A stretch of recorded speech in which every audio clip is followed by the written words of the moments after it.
Ya es complicada la situación entre Hezbollah e Israel, pero ahora se complica aún más en un frente, ¿no? Frente norte. Exactamente, el frente norte del conflicto en Medio Oriente, ¿no? Está tomando todos los focos de las cámaras. Esto también hay que entenderlo en base a lo que está sucediendo en el sur, en Gaza, que ya la semana pasada hablábamos de que el secretario de Estado Blinken había viajado a Medio Sí. Oriente para iniciar negociaciones y en un principio jamás había estado mucho más reticente a sentarse a negociar. Pero ahora una comitiva de negociadores está en el Cairo, en Egipto, tratando de avanzar en una especie de alto al fuego y tratando, por lo menos en las posiciones jamás, de que las tropas israelíes no se sitúen en la frontera en Egipto. Esto a su vez le permite a Israel enfocarse mucho más en el norte, en Ujú. Hezbollah, que era una de las mayores preocupaciones, porque esto ya lo íbamos mencionando cada vez que tocábamos este tema, de que tiene mejor armamento que jamás, mucho más moderno y mucho más letal, no solamente en términos de destrucción, sino en volumen. Claro. Entonces es una de las grandes preocupaciones de la Fuerza de Defensa de Israel. Y en las últimas semanas hubo una ofensiva, ¿no?, también de Israel con todas las posiciones de Hezbollah cerca de la frontera, en el sur del Líbano.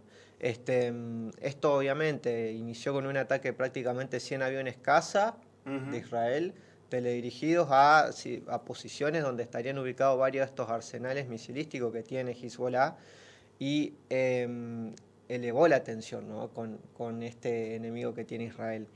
Acá lo importante es Ujú. entender los últimos avances que hizo Israel y darle un poco más de contexto a esta situación. En el último mes asesinó al número 2 de Hezbollah.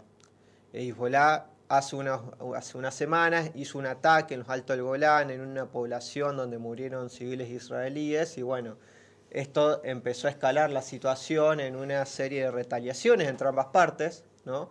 Y que actualmente el que está llevando la iniciativa, el que tiene el momentum, es Israel.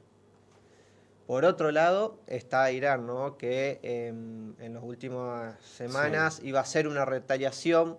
Lo cierto es que eso por lo menos se logró disuadir, pero tiene su proxy que es Hezbollah, y que Ujú. obviamente está con todo el apoyo de Teherán y está tratando de desorientar por lo menos a Israel en dos frentes, tanto en el Ujú. sur con Sí. Gaza, que ahora jamás está mucho más débil, y en el norte con Hezbollah, que tiene sus capacidades militares prácticamente intactas.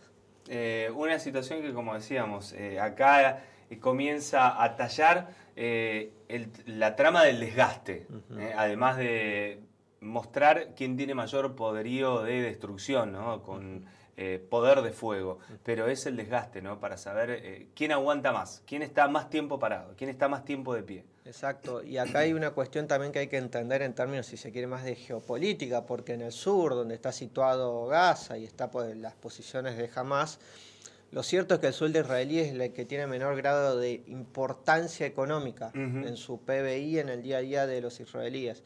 Pero en el norte, que está Tel Aviv, que está Haifa y que está Claro, Jerusalén, también al alcance de la mano de todo el es la mayor de arsenal. movimiento económico. Exactamente, tranquilamente, si Hezbollah inicia una ofensiva militar a gran escala, puede paralizar Un a la economía desastre. israelí. Sí, sí. Y eso también desgastaría muchísimo. Y lo cierto es que también la población israelí está prácticamente preparándose para o evacuar el norte o tener reservas para aguantar lo que serían meses de guerra o de ataques de misil a gran escala. Ujú. Porque la cuestión es que Hezbollah tiene la capacidad para saturar el domo de hierro, que es esta defensa aérea que tiene Sí. Israel, y que jamás le cuesta mucho porque su arsenal es muy rudimentario, Ujú. pero Hezbollah lo puede hacer. Este es el escenario al día de hoy y lamentablemente no tiene miras de finalizar en un tiempo prudencial. No. Dejamos de lado Medio Oriente para irnos a los Estados Unidos, que también, ¿no?, muchas veces tiene su mirada y es uno de los países que tiene injerencia en este tipo de conflictos. Para meternos a la otra problemática que tiene Estados Unidos, que es saber quién será el próximo presidente, quién va a dirigir los destinos de los Estados Unidos. Exactamente, bueno, el jueves se confirmó que Kamala Harris va a ser la candidata presidencial por el Ujú. Partido Demócrata. Esto ya era un secreto a voces, ya se había posicionado prácticamente dentro del Partido Demócrata, luego de que Biden dimitiera su candidatura.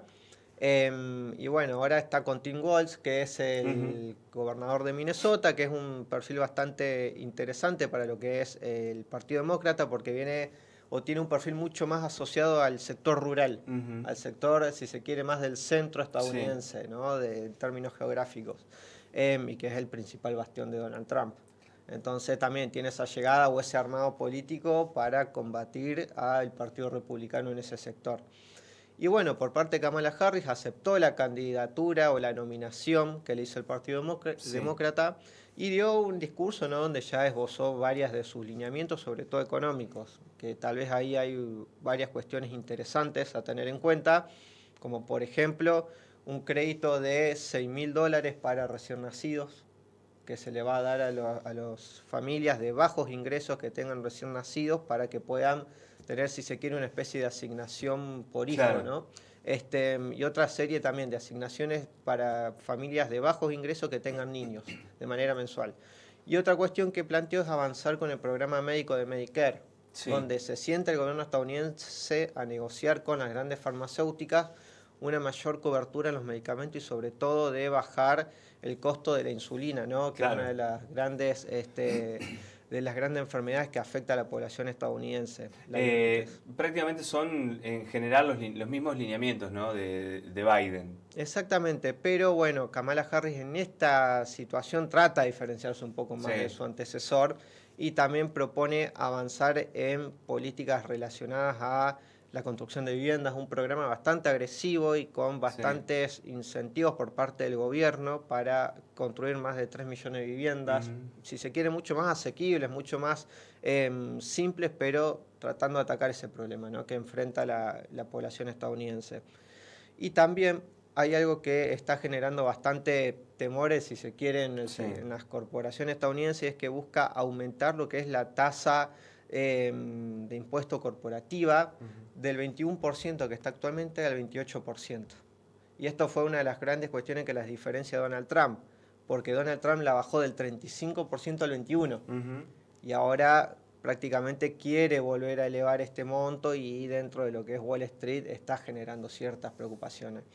Pero lo interesante de Kamala Harris, y por ahí, si se quiere, un punto acertado de lo que fue la estrategia demócrata, es que en las últimas encuestas, y sobre todo en estados claves como Pensilvania, como Michigan, como Wisconsin, la sitúan por encima de Donald Trump, por 3, 4 puntos en las encuestas. Que eso también es importante, porque son estados que tienen muchos electores, que influyen en el balance final, que tienen la posibilidad de definir, ¿no?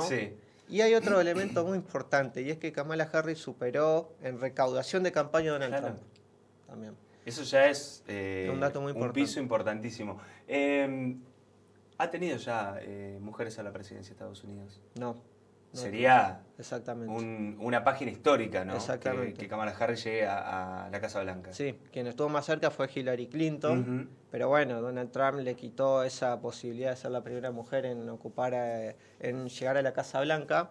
Pero bueno, ahora Kamala Harris también está muy bien posicionada y lo cierto es que, de nuevo, fue una estrategia bastante acertada, porque Joe Biden iba a llegar muy desgastado a noviembre. Ya venía desgastado. El último debate creo que fue la estocada que definió, ¿no?, ese paso al costado. Sí, totalmente. Y bueno, Kamala Harris por lo menos despertó esta esperanza dentro de gran parte del sector demócrata y también, como estamos mencionando, tiene un candidato a vicepresidente que le puede llegar a hacer un muy buen armado político y levantar bastantes votos en aquellos estados donde el Partido Republicano, sobre todo en el centro de los Estados Unidos, tiene muy buen posicionamiento. ¿Cuál es la mirada del resto del mundo a esta candidata posible en llegar a la presidencia de los Estados Unidos? Bueno, justo que mencionábamos, Netanyahu, el primer ministro de Israel, cuando viajó hace unos meses a los Estados Unidos, se reunió con ambos candidatos, ¿no? Tanto con Kamala Harris como con Donald Trump. Es decir, que ya está tratando de tener esta mirada y, si se quiere, no se sabe qué puede llegar a pasar. Claro. Lo mismo también con Zelensky, el presidente de Ucrania, se reunió con ambos. Si se quiere, bastante incertidumbre de qué puede llegar a pasar en noviembre. Antes estaba mucho más claro, prácticamente Donald Trump ya tenía reservado un lugar en la Casa Blanca, pero eso hoy está en discusión. Y lo cierto es que la Unión Europea y varios de los socios de la OTAN ven con mucho mejores ojos a Kamala Claro. Harris. ¿Y Argentina con este escenario? Y seguramente, y sobre todo por los últimos movimientos del presidente Milei, y convendría, por lo menos políticamente, para quien está en la Casa Rosada, que gane Donald Trump. Uh-huh.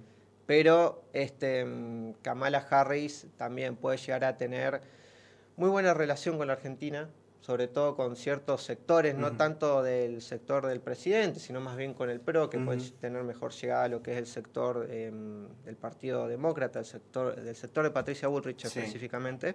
Pero bueno, ya Argentina, y sobre todo el presidente, en las últimas giras que hizo con los partidos políticos conservadores, sentó posición por Donald Trump. Sin duda. Bueno, Joaquín, como siempre, muchísimas gracias por ayudarnos a comprender lo que ocurre, ¿no?, fuera de las fronteras de Argentina. Nos encontramos la semana que viene. Nos encontramos la semana que viene.